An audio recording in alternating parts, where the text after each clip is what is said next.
What is up, everybody? Welcome back to Truth and Transparency. Spencer and Monique Tepe search for a killer update with preliminary investigation report from the CPD. What is good? Here we go. Take a look. This is the preliminary investigation case report right here. No one's going to be putting it out. You want to know why? Because then you get to say whatever you want. So let's take a look. Also, not only do I have the preliminary investigation report, I have more footage. So let's begin with this. Your officer right here, David Harrington, there it is. This was interesting, but nonetheless, this occurred, they said, between originally Monday, right here. Oh, I want to change devices here. There we go. Monday, 10 p.m. Between 10 p.m.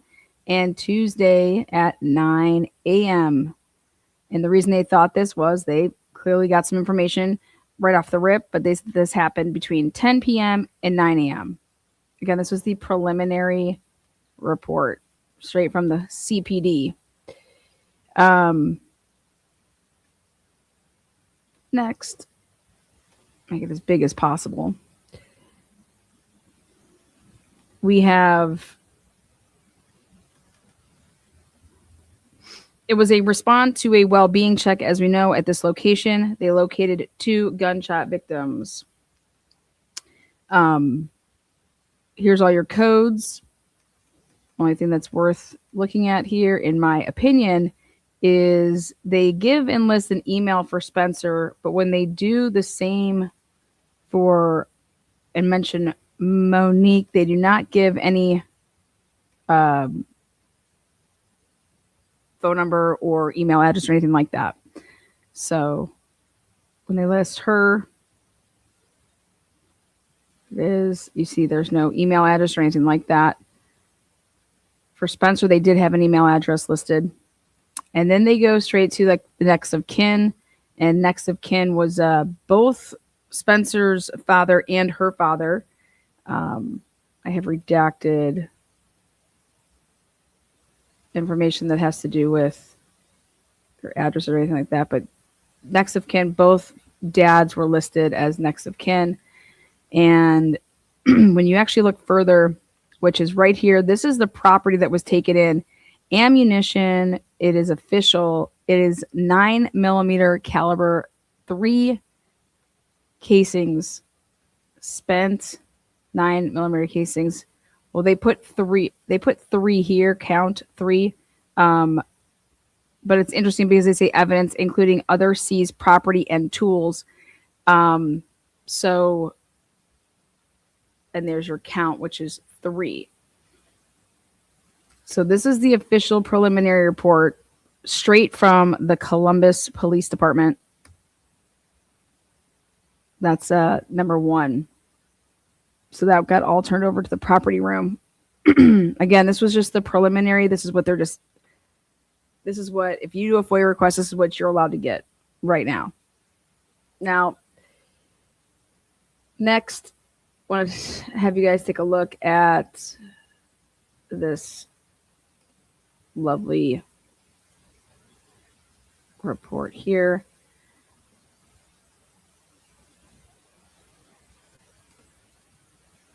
Okay, we're going to get into it.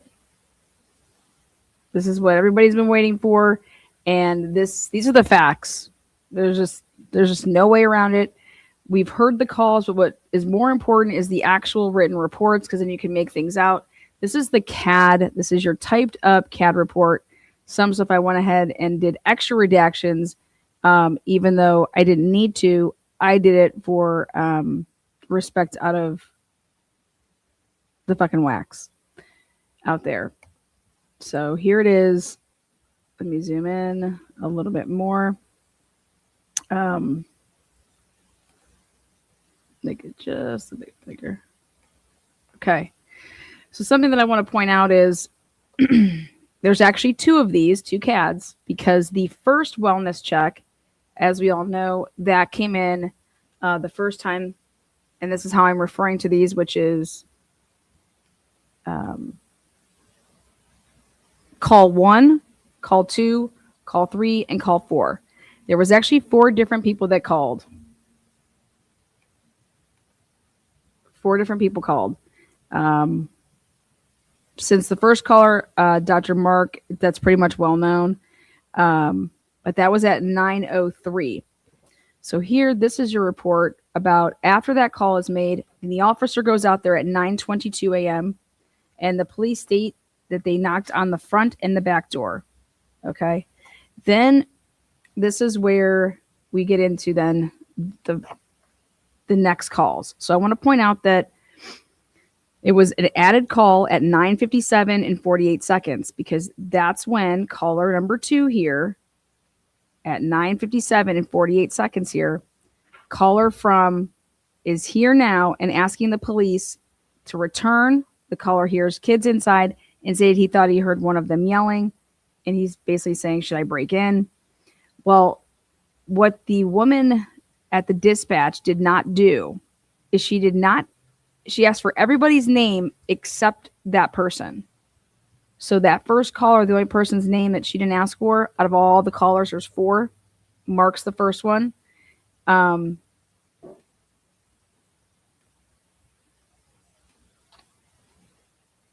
Here's your number 2 caller.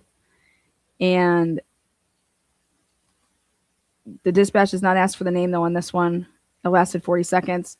They were able to trace locate. So I want to show you guys that. What she does here is when they make this second CAD is that it's caller from earlier. Okay, the initial caller from earlier. So it's not the same person as caller number 2 here. That's what she types in at 9:58 and 51 seconds. Okay.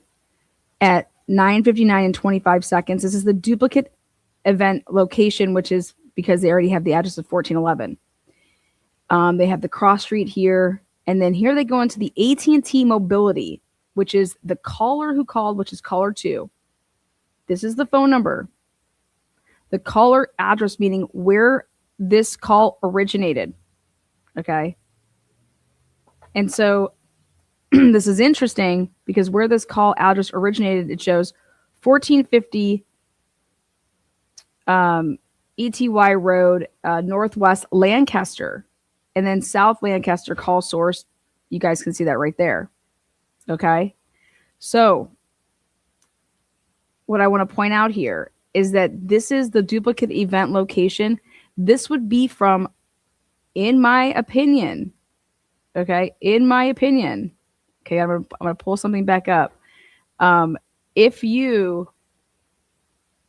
this person that would have been calling, I have a question now because if you're calling from Florida, it should be registering Florida. So let me take one look really quick at this event log here just to see if they went ahead and updated this.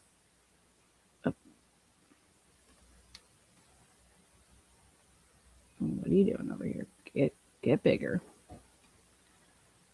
Okay, hold on 1 second.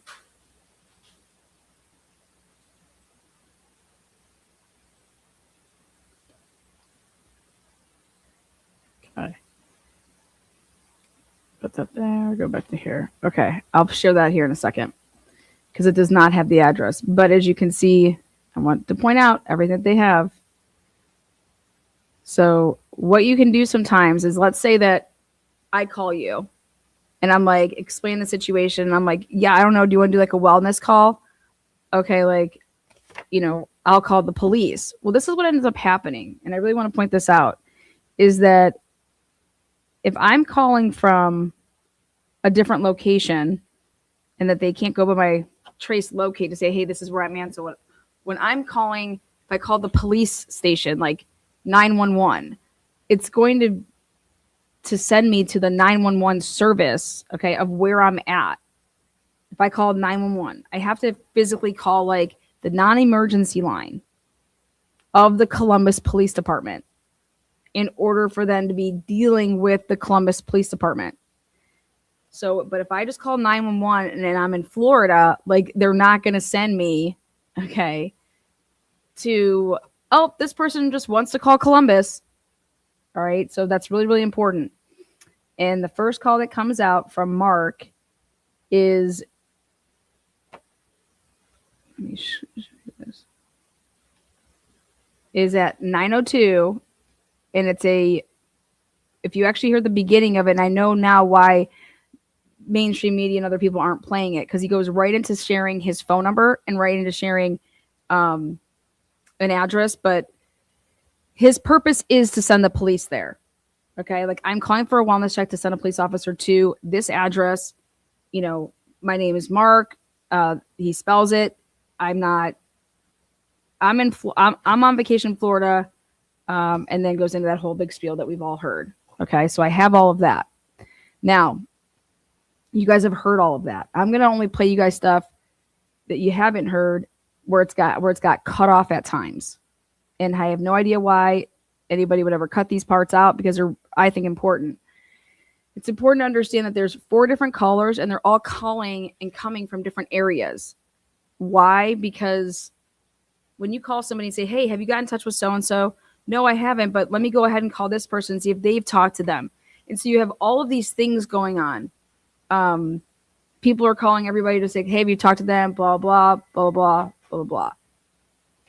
And so when you have multiple friends of people that are trying to reach out to other people they know of, whether they hang out all the time or we just hang out when we're hanging out with Spencer and Monique, like, you guys all know about friends that, hey, I don't hang out with all of my friends all at the same time. I hang out with that couple, you know, one night to go to dinner, and then I'm out with those people on a different day.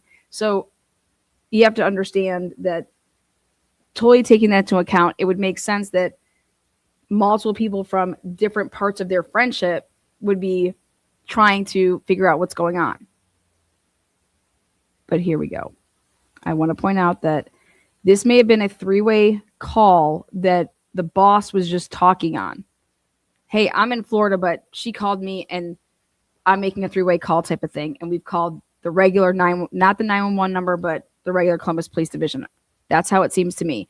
And why I seem to think that is because right here, when you look at the duplicate event location, the caller was calling from and then you don't give that address. That's a locate address. It's locating your call. Okay. So, again, this has everything to do with, so caller number 2, male, unidentified. That's the person that calls and says he is here now, and asking for the police to return. And then the woman's like, wait, we were just out there. Were you there when the police were there? And this person says, no, I wasn't. Okay. So that's when she's like, okay, well, I'll send somebody back out there, because he's saying I can hear kids inside and say he thought that he heard one of them yelling. Okay. Now, my question is this unknown male caller right here, number 2, that called after Mark. So Mark calls at 9:02. They send somebody out at 9:22. It's all in the CAD. And then we get to this portion of the CAD, which is the new CAD, which is 9:57. And so what it looks like to me is that you're duplicating the event location, which is 1411 North 4th Street.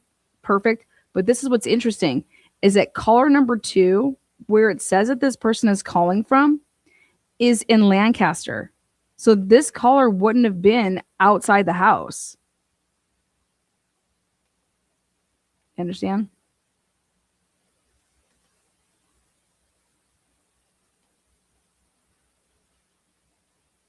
Unless she is taking everything from the duplicate event completely from call at 9:02, then she just completely, but that doesn't make any sense to me that you wouldn't be talking about your caller number 2 in any way, shape, or form.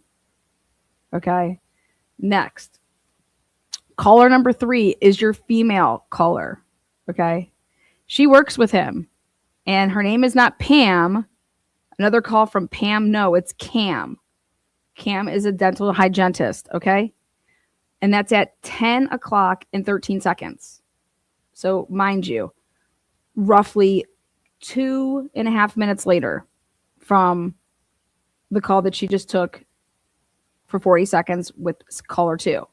So caller 3 here, Cam, the coworker, she says, hey, their boss never showed up for work this morning and she thinks something is wrong and is en route. But how this happens though is the dispatch, and I'm going to play it all for you for your entirety, is the dispatch woman says, wait, we just got a call from there.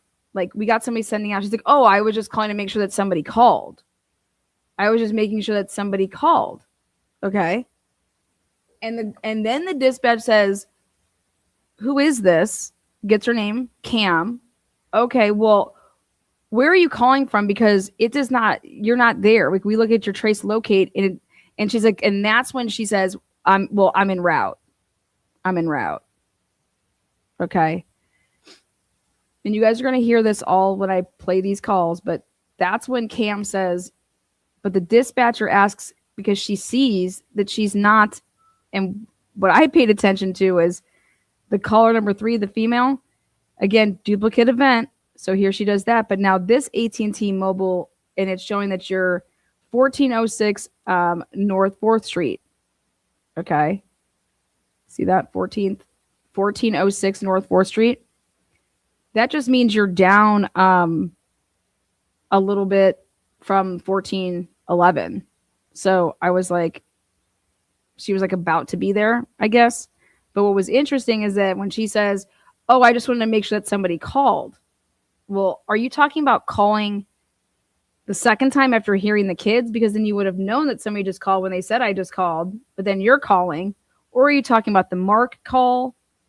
Because I'm assuming Mark's your boss. He's the owner of it. You guys are the ones that told him, and then he's the one that did the original call, right? So Cam is the one who throws me off when she's like, I just wanted to make sure that somebody called. Because Mark would have told you that he called, right? And potentially you were even on the phone when that call happened.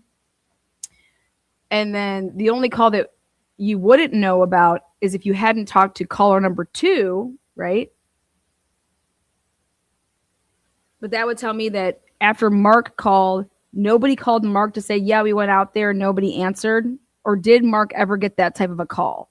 Because you have to say, well, hey, can you call me back when you go over there and see, like, I just want to make sure that they're okay. Can you?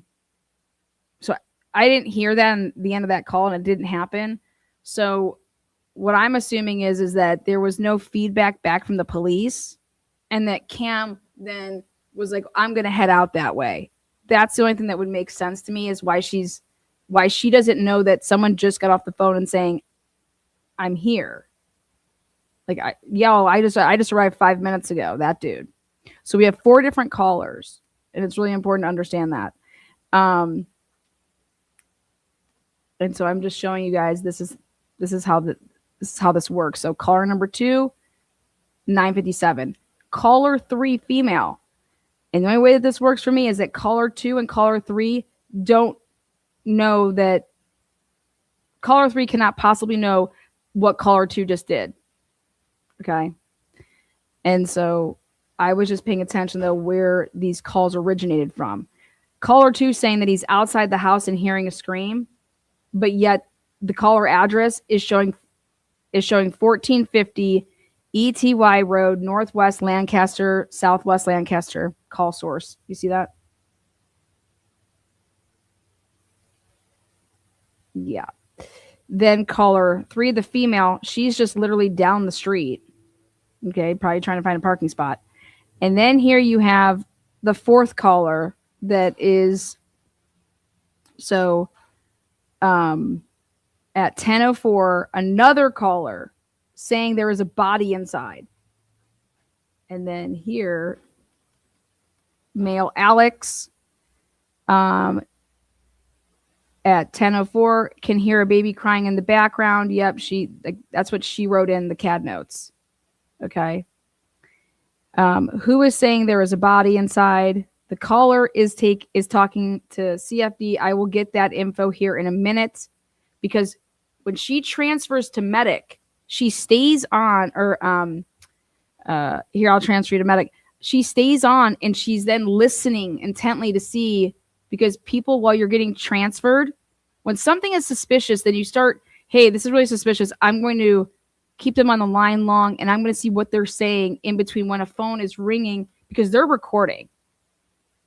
And so that's what she did there.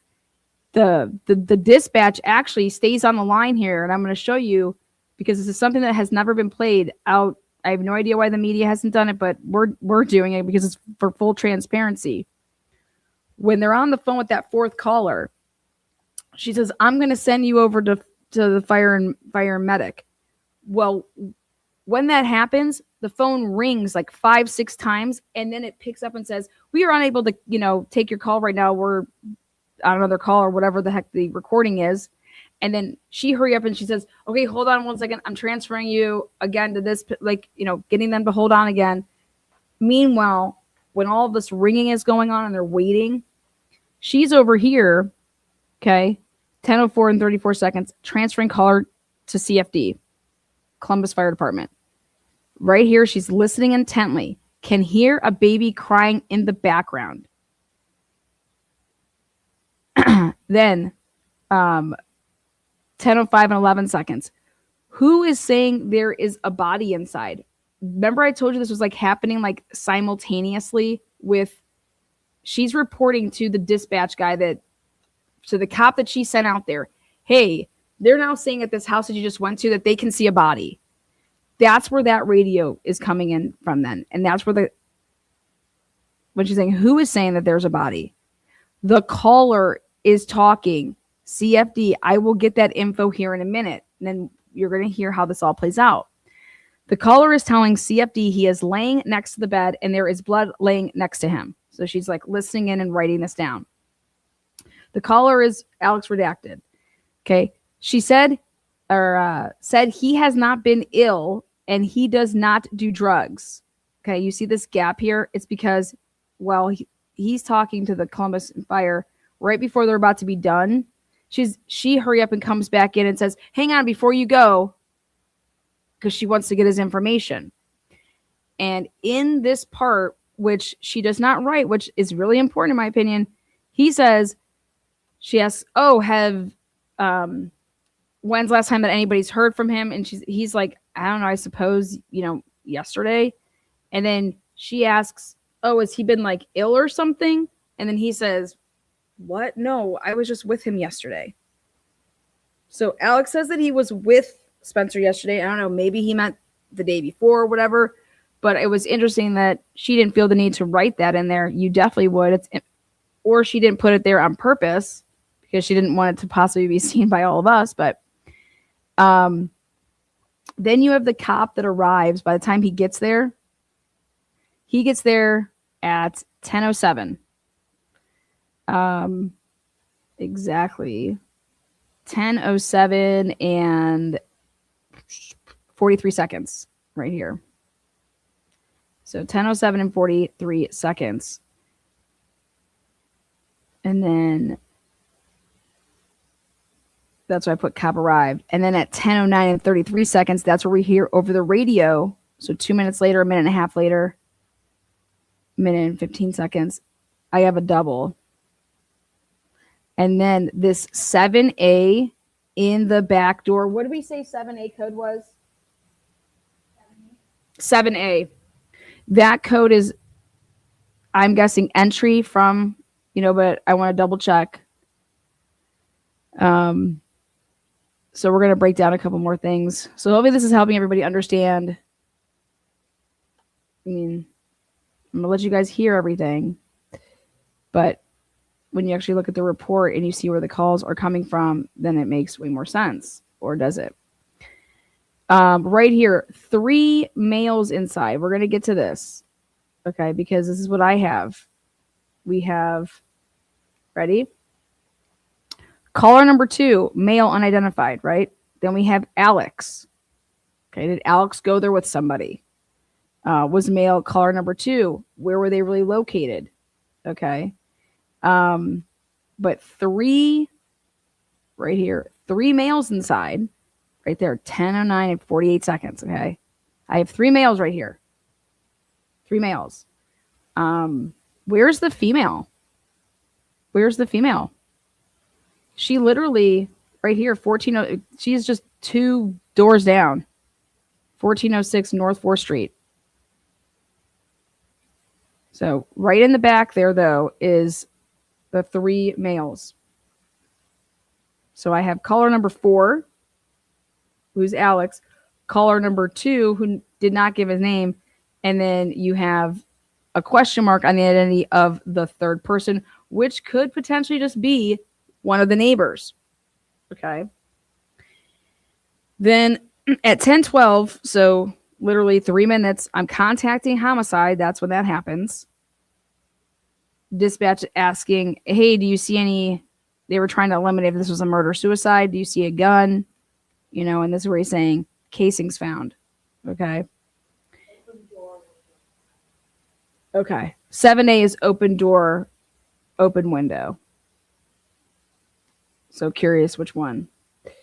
Could be potentially both. Then 10:14 and 38 seconds. There are 20 nines inside. That's talking about children. And the neighbors are taking the children next door. Okay, so that's all happening like immediately. 10:14 and 38 seconds. 10:14 and 50 seconds. Okay, it's all being reported back.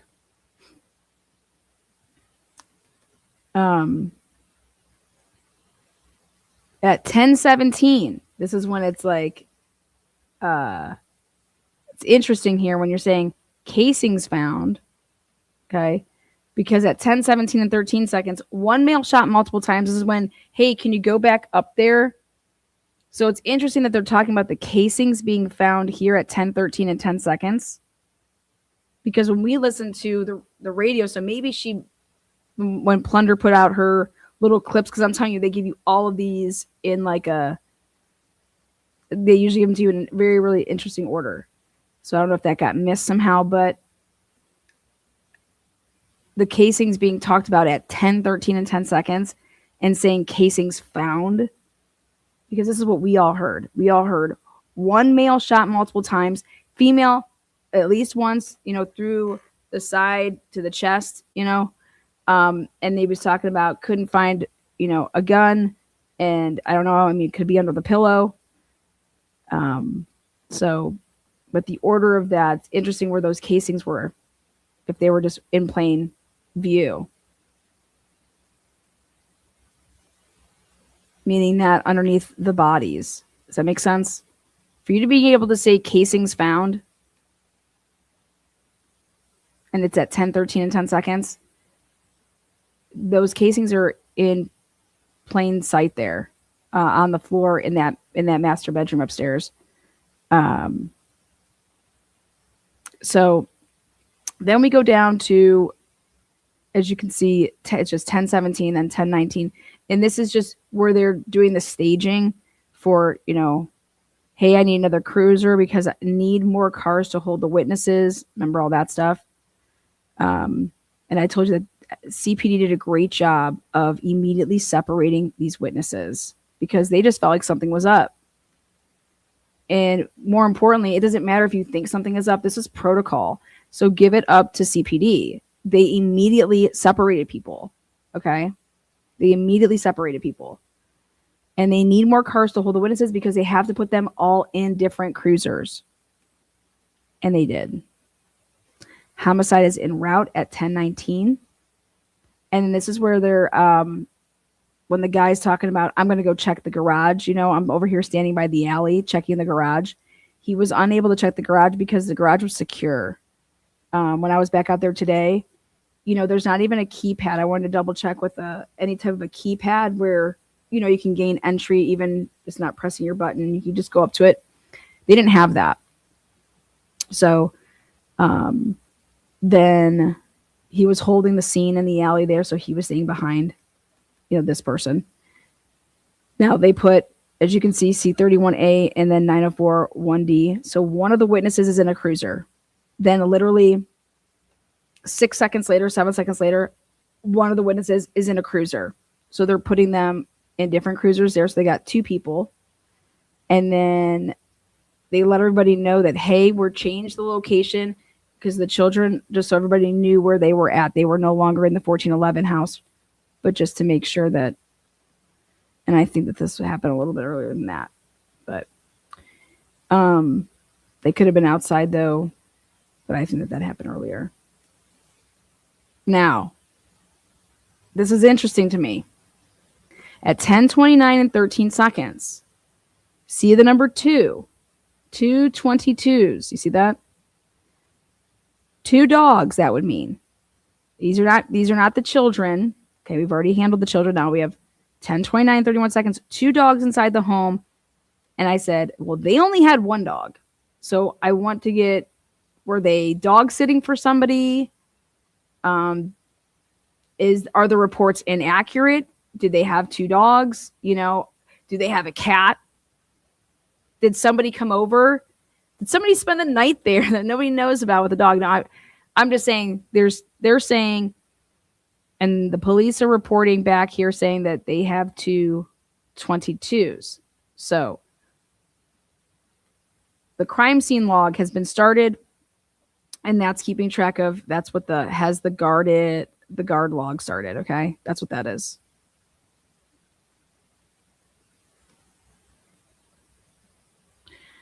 Now, witness in cruiser at 10:36 and 2 seconds. So remember there was the 3 people. I got 3 males. So this is what I believe that it is. I believe that the first 2 males that they put in the cruisers, and then if it was a neighbor trying to settle everything down with the children, with one of the guys, that was a neighbor that came over, that's where you get like the 3 males. So we would have, again, unidentified male caller number 2 being one of the males. But I'm telling you, the only thing that I see wonky with that is just where that caller's address was and originated. Then you have male 4, so that's 2, and then you have the neighbor, and that's where I'm getting like the 3. If you're talking about the 3 males that were in the house, but then that leaves the cam coworker woman that was there. And when you break it down, I'm able to have 3 witnesses. Then when I saw this just broke my heart. Spencer's dad and mom are en route to this. They were notified. Somebody called them at 10:40 and 24 seconds. And it's just so sad. So sad. Media was on scene by 10:43 a.m. There's where the media is on scene. Now they're just talking about where they're setting up their mobile command. They have like I don't know, like think of like putting up like an RV or something. That's what it looks like. In one of the reports, you can see it. But if you zoom through the rest of this, there is no more talk just about like, I'm putting another witness in another vehicle. Again, those 3 witnesses that they put in the cars, could they not be the 3 males that were inside the house? Sure. Could they have been that one female? Maybe they're over here like, well, she's technically not a witness because she never went inside, so she's not a witness. She's just a caller. So that's kind of what I'm leaning towards, is that she's not a witness, she's a caller, and that the 3 witnesses are the 3 males. When you get here to the bottom, again, all of this is just where media can stage. Again, they gave them another staging area. Media can then stage at 4th and 8th, you know. They're just changing different areas to be roped off in what they want and where they want stuff. That's what this is all going back and forth on. And it's over like a 6-minute period. Where it takes a bigger leap here is these alarm timer extended. It's when you're, oopsies. That's not what I want to do. Where are we at? That's not what I wanted to do. Thank you. Okay. It's when you arrive at a call and, hey, we need all this extended time, because it's just alerting to say like, we should have something being reported, like what's going on, but extend the time because this is a longer call. Again, just changing locations here at 11:11 a.m. This is all about staging where they want stuff. Then you get to right here, and I redacted some stuff here. Okay. So now it's getting to 1:58 in the afternoon. So you see how it's like 12:18 and there was a jump to 12:20. Then there's a bigger jump to 1:04. And then from 1:04, then you have 1:58. That's what 13:58 is. And here it's a call from a Tara who's a friend of the victims. It's a mutual, and they have a mutual friend who's Nancy, and she lives a couple houses down. And she's just wanting to know if the 22s are being taken to animal control, because please don't do that. We will take the animals. Okay, like please don't you don't need to take the animals there. We want, like, please, where are the pups? Okay. And so what's interesting here is that unless this dispatcher is just not with it, you have somebody that's actually calling in who's a friend who knows the family and is mentioning that they're, talking about double, like 2 dogs. She just doesn't say like 1, referring to watch the 22s if needed. And that's where I just was like, referencing dogs plural, and that she would take them before taking them to the shelter or animal control. And then there's no like follow up with that. Like, yep, have Nancy come pick up the dogs. No, nothing that is put over the radio, at least. The next thing that we get to that's significant would be at 5:57 p.m., which is that to the units here, tear the tape down for the scene, leave 1 in the rear, and that's it.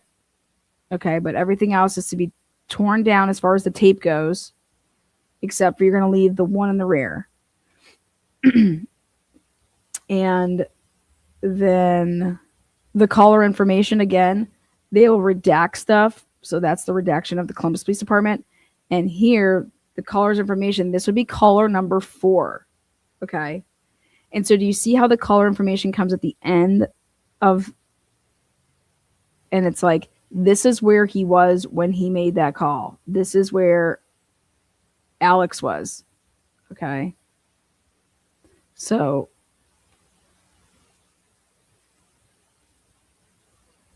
1406 North 4th Street. Well, that's the same location that Cam was in, allegedly, supposedly, if you go by this. So you see how, okay, so caller number 2 right here, male unidentified. But right here, it's just duplicating the event location here. Because remember, I told you she didn't get anything from caller number 2.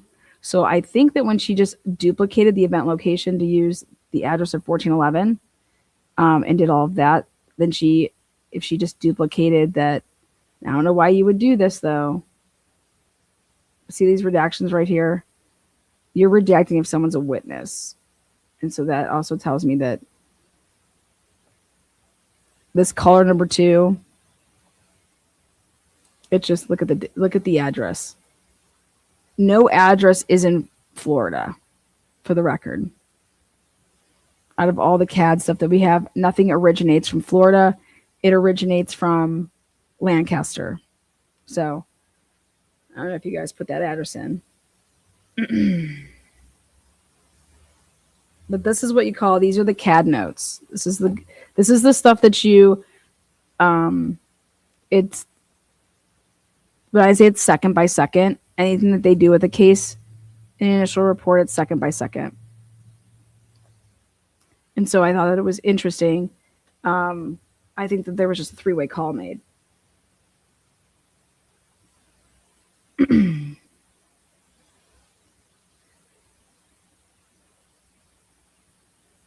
Well, okay, let me tell you why I would say where I was. Okay. I'm saying where I am, and you have to listen to its entirety. He's calling to give a wellness check. It has nothing to, I am not concerned. Hey, I'm calling. I need to call a wellness check in. Can you guys send a car over to, this is the address. He's an employee of mine.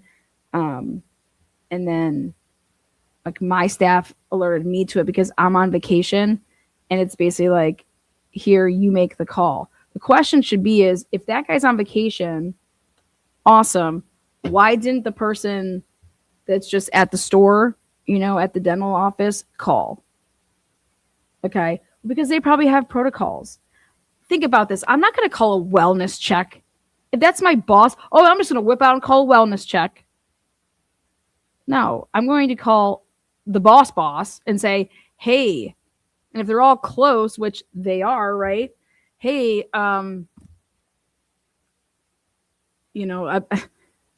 hey, Spencer is not here. And I texted him and I called him. And then I actually reached out to Mo and she didn't answer. I don't know. Like, he's never late. Like, I don't know what you want to do about this. I know that she kind of over exaggerated when she said we've been trying to get a hold of him for like 3 hours when she was on the phone with the cops, because that was like at 10. So 3 hours is like at 7, So it's like you were trying to call him at 7 a.m. And I think that, dude, they're just worried. But I could see me saying, I'm explaining to you like, hey, I'm not there. Otherwise, I would go there and check on him myself. Okay. We need you to do it because I'm not in town, type of thing. Like, so, thank you. I appreciate that.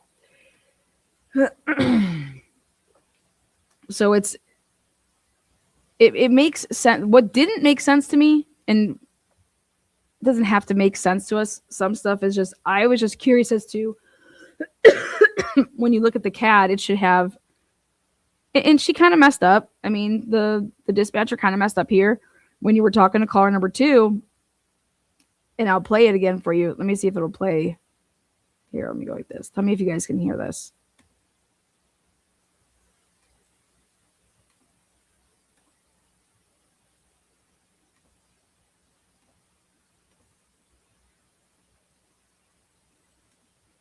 Okay. So this is the 4th and final call. 911, what's the location of your emergency? Oh, 1411 North 4th.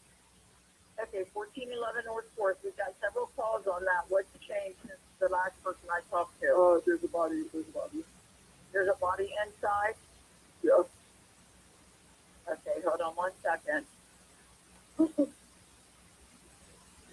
Let me get you on the line with the medic, okay? Stay on the line.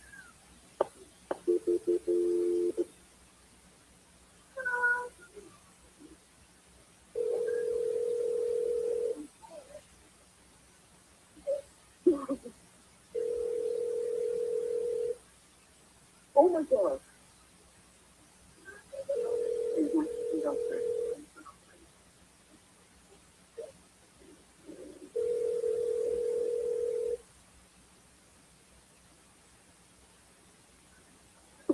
All fire and EMS operators are currently handling other calls. Please stand by for the Stay next on the line. We available got operator. patrol on the way, and then I'm transferring you over to the medic.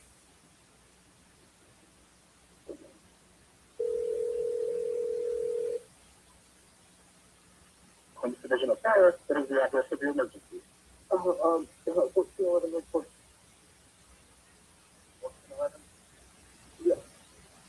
The house apartment?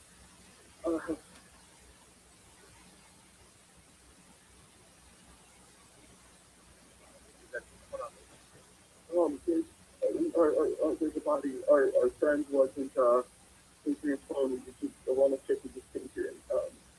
He appears dead. There's blood.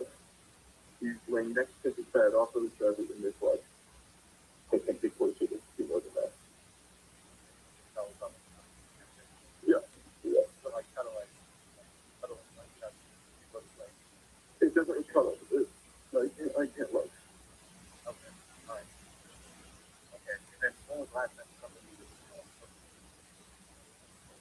like yesterday I was. Okay. How old is he? 37.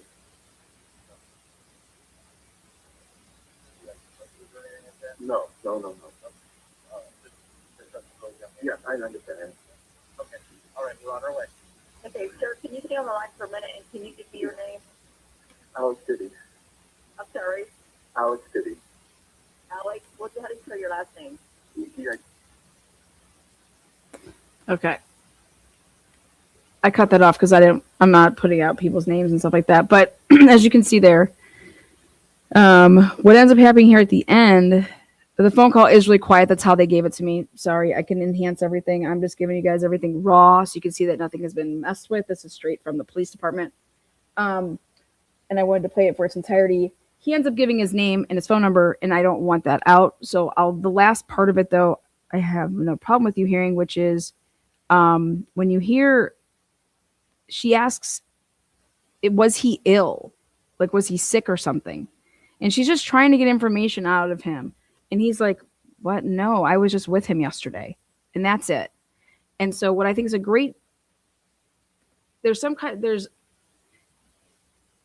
these police officers are doing their jobs and we don't know why they say certain things. But if you really want me to tell you why certain things were happening, I will. Is that whole time that she transferred him for like that 10 to 15 seconds, she was literally listening intently to hear what she could hear in the background. And she wrote it all down.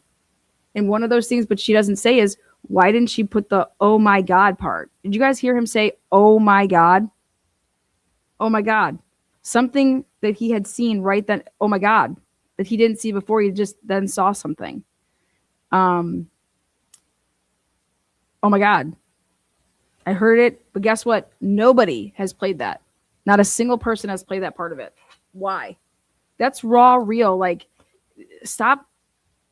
These people just walked in that are friends, and oh my God, can you imagine finding like but leaving that out, to me, it's dehumanize. Like, humanize the people that found their friend. Like, don't leave out stuff like that. That's real. So I didn't like that. And I was like, I need to put this out because I think that young man deserves to know that, like, he had just saw something, even when he was making that call and something else popped up. Oh my God, you know what I mean? And that wasn't put in the CAD notes. And I was like, that needs to be shown. That's my opinion. And people can say I'm fucking crazy. And I'm like, bring it.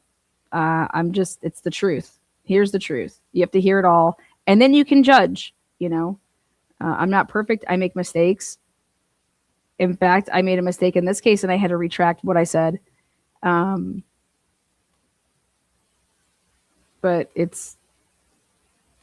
so I want to play the end here, which is right here towards the end. You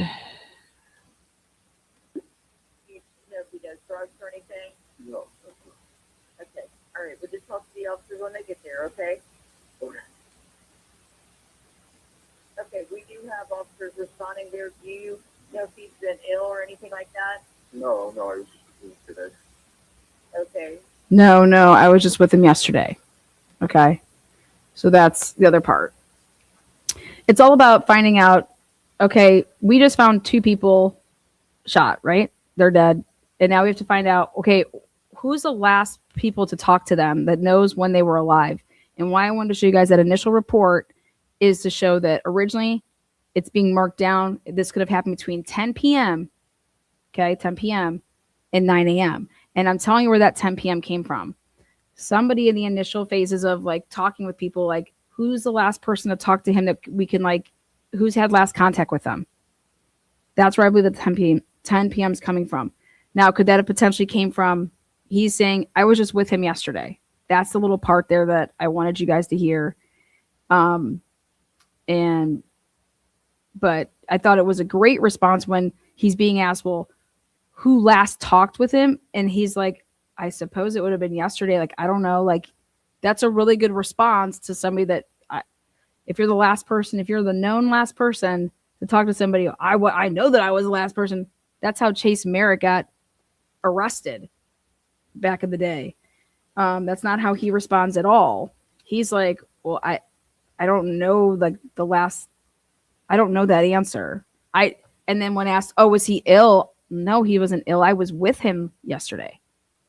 So I think that she asked those questions that way to see how he would respond. And it was perfect responses for somebody that's like, he didn't get slipped up or caught in anything like that.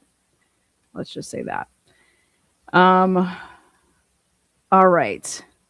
what else did I want to show you? What are the reports that I get? Hold on. The CAD that, okay, now I went back over to, I put out the video this morning. I was over there by the area and I spoke with the cleaning lady of one of the houses that were the neighbors. I swear, whenever I'm over there, there's just somebody there, like, and I was like, oh, hey, did you clean their house? You know, and she's like, no, not regularly. I think we did like a deep clean like one time, but that was it. And so hang tight here. Let me pull up this video that I made earlier to show. I want to talk about the alley again. I had a friend meet me out there because he's about 6'1", and I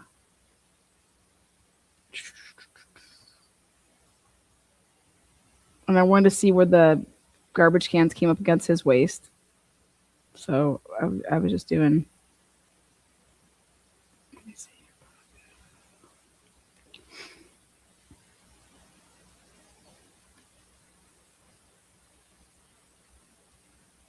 Okay. Okay, so this is interesting.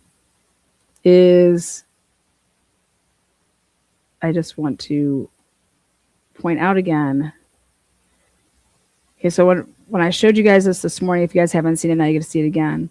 And I'm going to mute myself on that recording so I can talk on this recording. Okay, so I'm right here on the corner of 11th and 4th.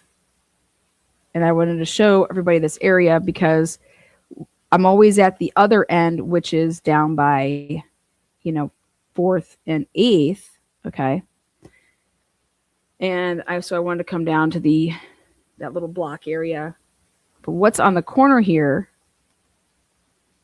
is just like how there's the police safety cameras right across catty corner from their house. They have the same right there cameras. Like, it's the same thing. I pointed to it.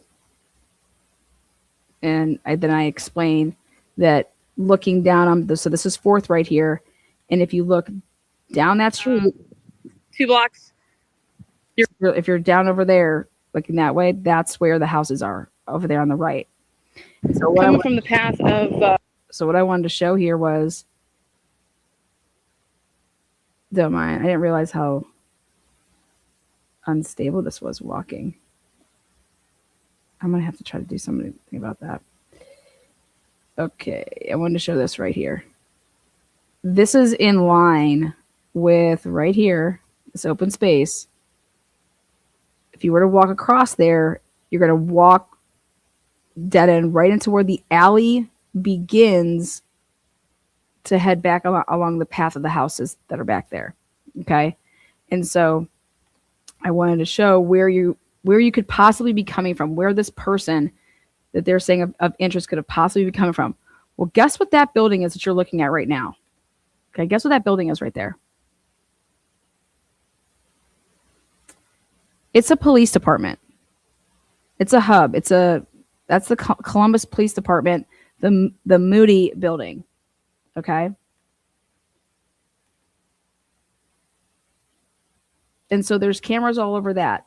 Now these houses that are right here, again, I'm just showing back, like right there, that's the alley.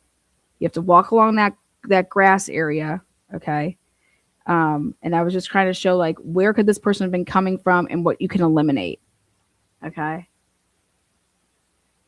And so that building right there that we're looking at on the right, that is a Columbus Police Department building and has cameras all around it as well.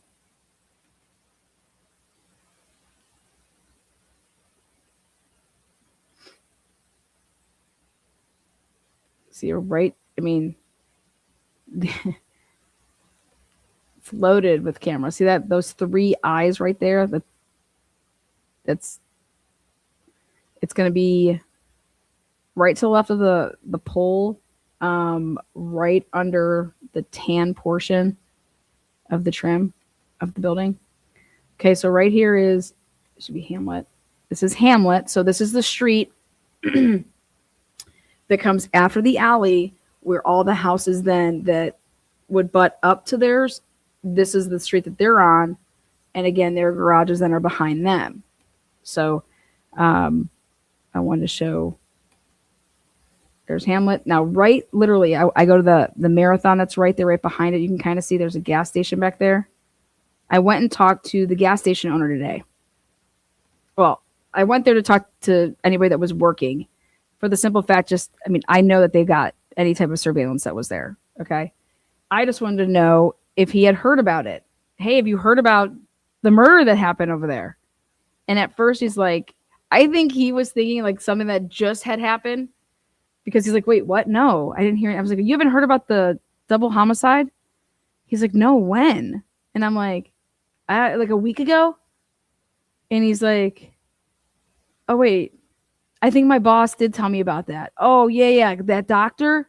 And I was like, yes. And he's like, yeah. The owner told me about it. And I was like, oh, okay. So no, you haven't talked to any cops? He's like, no. I was like, okay. And I'm like loading up a bunch of candy and like here buying it. And he's like, I know they're trying to like build up those really nice homes right over there. He's like, but what's right across there is all that Section 8 housing.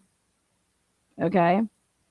All that Section 8 housing. And I was like, yeah, I know. I mean, that was what he wanted me to know about the area.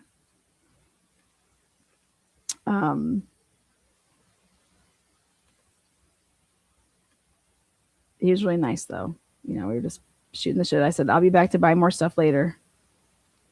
I was like, what time do you guys close? Just asking type of questions. But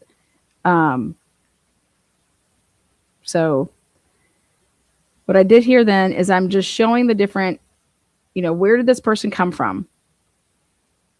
And why I'm over here on this side is because I know for a fact that this person came from this side. Why? Because of the footage that they released. And I'm about to show us.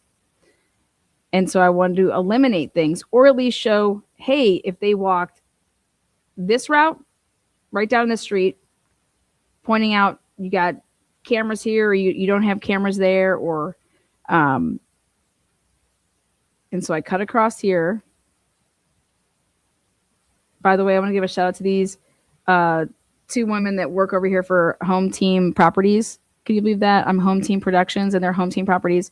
They're the coolest ass chicks. And they take their smoke breaks out here, and I'm like always walking around. And they're like, you getting your steps in today, girl? And I'm like, you know it. So I just want to give a shout out to Home Team Properties down in Columbus. They're awesome. Those women know who they are, and I'm sure I'll see you on your next smoke break. There was give another shout out. There was a woman that watches my channel. Her daughter was out there, and she's like, "Are you Lana?" And I was like, "Yep." She's like, "My mom watches you, and she loves you." And I was like, "What are you doing out here?" And she's like, "I'm gonna post for Reddit for something." And it was really cute. And I was like, "Hey, if you really want to get something for Reddit, follow me over here and let me show you about this." And so like I was talking to her for a minute. Because I was like, get the right information out there about this. So I cut through like this just to show what this other side is looking like. And this person would have had to come from somewhere on this portion of, he could have actually come from even where we're looking at right now. He could have come from, hold on. That's that same open grass area that I was saying that somebody could just like cut through there. Okay. Because this right here is where the alley begins. And if I can just back up just a second right here and pause it there. If you're looking that way and you go across 4th that way, that's where all the Section 8 housing is. Okay. So here we are. This is the beginning of the alley, as you can see.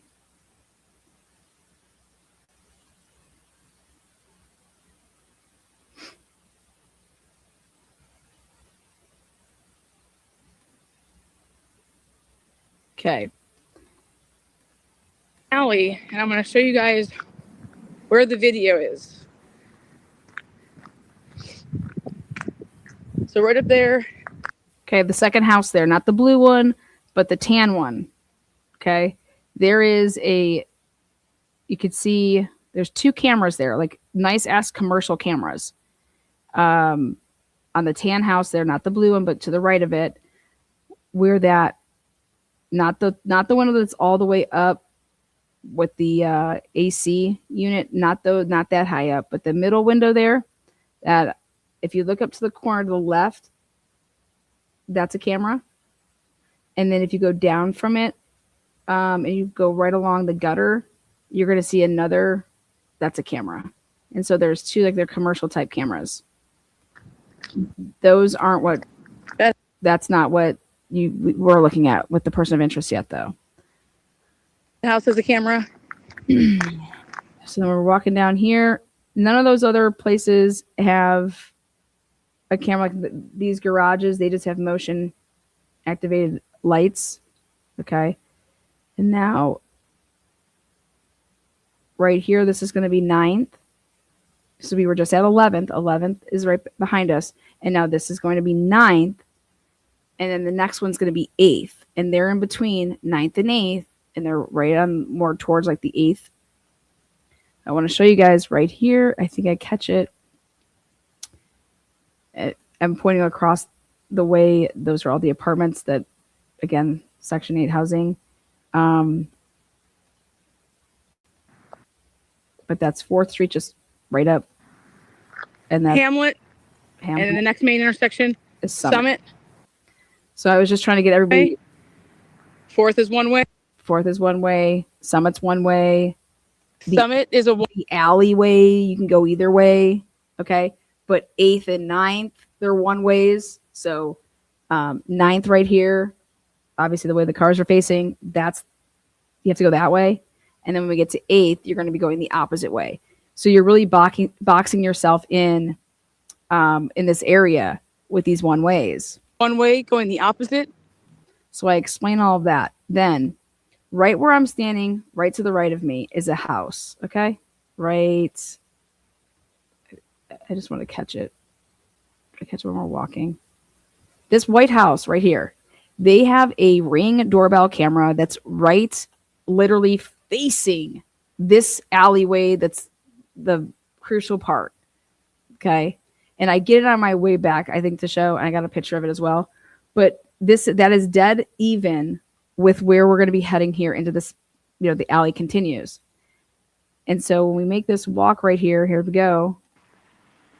Literally, I think that you would have triggered that Ring camera. Not only is there that Ring camera, but these are the 2 houses on the corner that I was telling you have interesting situated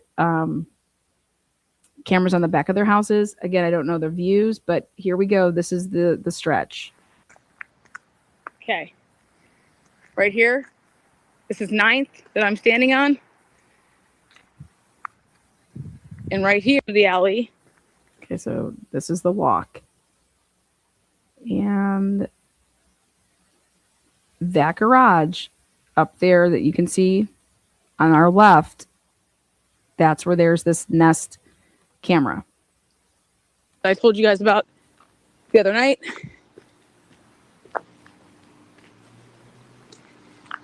And right here up on the garage, that's the camera. And so he was walking along, and I wanted to see how high he's come up to me.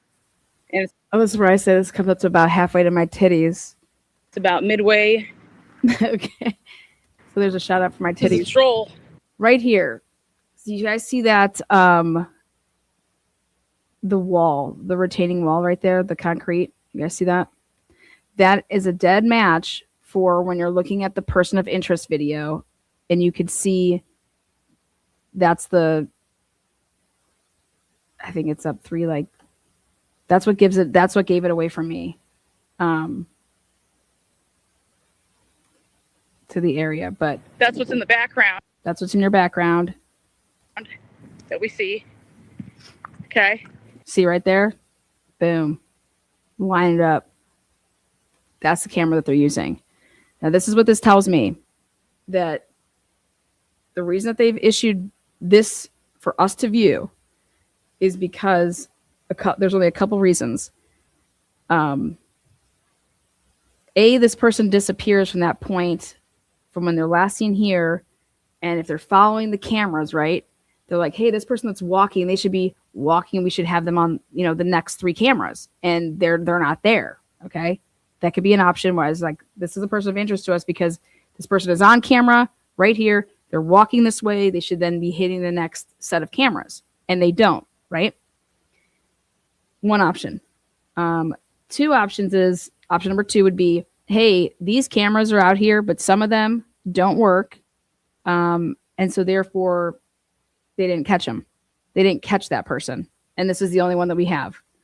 Or 3, it's to let the actual perpetrator think that we are totally onto something else, and to let this person be loose with it, make some mistakes, and there we go. Or they could be pulling an Idaho 4 and just flooding their own tip line. But nobody's going to call in tips with that. Nobody, you can't tell anything from that. What kind of tip are you going to call in from that? Who is this person? Nobody knows. Okay.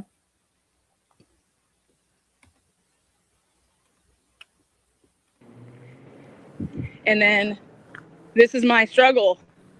Here's my struggle bus. Here you go. Ready? Check it out. My struggle is that's the camera that they released. There's a Ring camera, 1, 2, 3 doors down. Not sure on the angle though. Not sure if it works.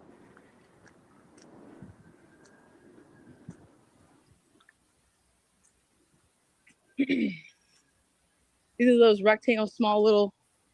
Oh, and by the way, it will take you 32 seconds to walk. I timed how long it would take you to walk. It would take you 32 seconds to walk from where I just started to the camera. About roughly 32 seconds.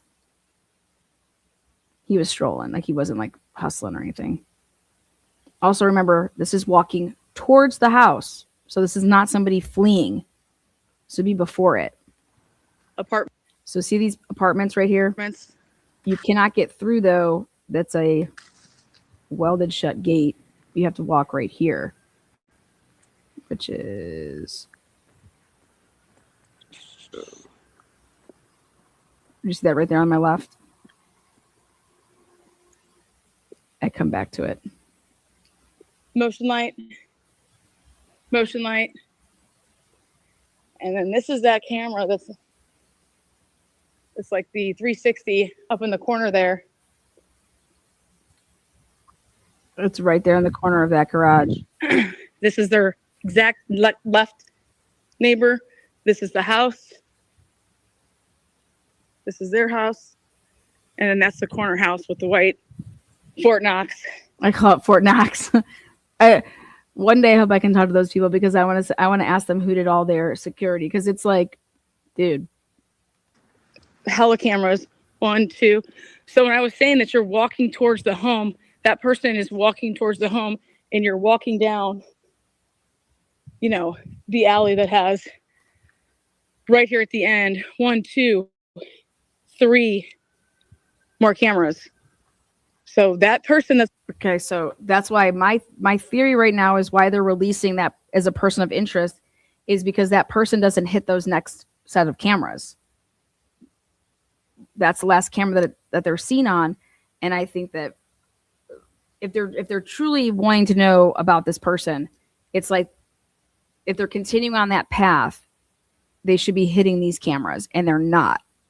And then my only thing is that the reason that they could not be hitting it is because I think I walked back to show you guys.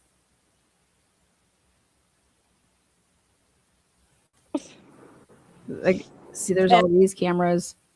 Or I just made my own video to say that I would share after the fact. but I take us back over here. So I come back this way. Let me just get us to where I want to go back this way. Right here. So if somebody was to be heading home and just, they could be going to one of these Down. That's it. right here. And then There's ways to like break off. This is right after you would have been on camera. this is my struggle. Is that you have all of this space right here that this person could have went. My struggle is that's the camera that they released. And so it's like, did you ask these people with the ring? There's a ring. Does it even work? If it does work, did anybody go past that? Okay. If it's saying no, it didn't pick up anybody. Okay. Well, I find that hard to believe. That means the angle is just too far away over here, so you're not going to get that. But then Camera 1, 2, right here, your next, small little. the way that you get into these two sides, which is just the back side of the one that we were just at, right here after this building on the left is right there is how you walk through right there. And guess what? When you make that left to go right through the fence right there, directly in front of us, where those apartments are across the street from where Spencer might live, that person that's literally dead smack, if you keep walking straight, they have a Ring camera, but I know for a fact that's way too far away. But the person that was walking, what I'm trying to get to is that they could have went to any one of those apartments. Okay. Any one of those apartments. So if you're interested in this person, to me, it's because they don't show up in any of the cameras moving forward. Okay. If you really want the help of the community, you're going to put out the clearest photo that you have to identify somebody. Hey, do you know who this is? So I have so many things wrong with what they put out. That is, it's, when I say wrong with it, I'm praying that there's a lot more, because that's what I mean. What's wrong with it? Like, that's when I showed it to this kid that I know, he's like, dude, that looks like everybody that walks around down here. He's like, and I should know.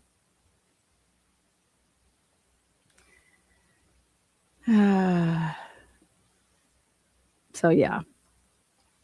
So we did another loop around there. That's my issue. My issue is that there's right here, depending on how far, not this garage, but the next one is this first gray Motion house. light. Again, this is a motion light, so it's going to light on if you walk by, if it works, if everything's working. And then Motion light. Yep. Right there. This is the gray one. It's not on the left side of the garage, but on the right side, up in the corner, that's where it has like the 360. And this is that camera. Like high grade commercial type. Or it's like the 360 Yeah, right there in the corner.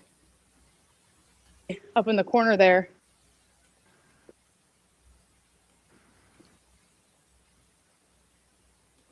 So, I will be live back here later tonight to do an actual live discussion where I will open up the panel lines to click the link. And so if you have a theory or anything that you want to say, okay, you have that opportunity tonight. That'll be a 10 p.m. live broadcast. Okay. And so click the link, come on up, get a minute, then you get kicked from the panel after a minute, but that way I can get to as many callers as possible. Again, anything, I think that you're just, I think people might need to get down there and start maybe posting some flyers. I hate to say this, but when I was down there and every time I'm down there, like, you just think people know about what's going on and they just don't. So how do they know to help, or How do you know if they have something that could possibly help? So if you truly are relying on the public here to help in this capacity, I just don't think the public that's in that area knows about what's going on. If that helps. And I think it's going to require knocking on some doors and saying, here's this, or hey, can you, have you heard what's going on? We're just trying to see if anybody has any camera footage or if anybody's seen something, not even just that on the night of, but if somebody was casing this, have you seen something that has gone on, a week or two before that, or anything that's strange? Has there been a vehicle that's been driving around, like casing the place? Things like that. So, all right, guys, until next time. Oh, and I will be featuring a statement on my channel in a pre-recorded with Spencer's brother-in-law, who's married to Spencer's sister, Rob. I think you guys have seen him typing on the different threads. I know that Fox put out a piece yesterday around 8 p.m. speaking about a call that allegedly happened in April of 2025. And so Rob's going to work with me to put out something where he can explain a little bit more on that situation. And, Fox did not even ask them, hey, do you even know about this? Hey, send it to somebody and say, hey, we did a FOIA request and this is what came back. Do you know anything about this? So I want to help clear that huge blunder up. So yeah. So make sure that you don't miss out on that, and keep the prayers for the families. All right, guys, we'll see you on the next one. So Rob will be coming on to join me, and then I'll be putting out that video. Until next time, truth and transparency.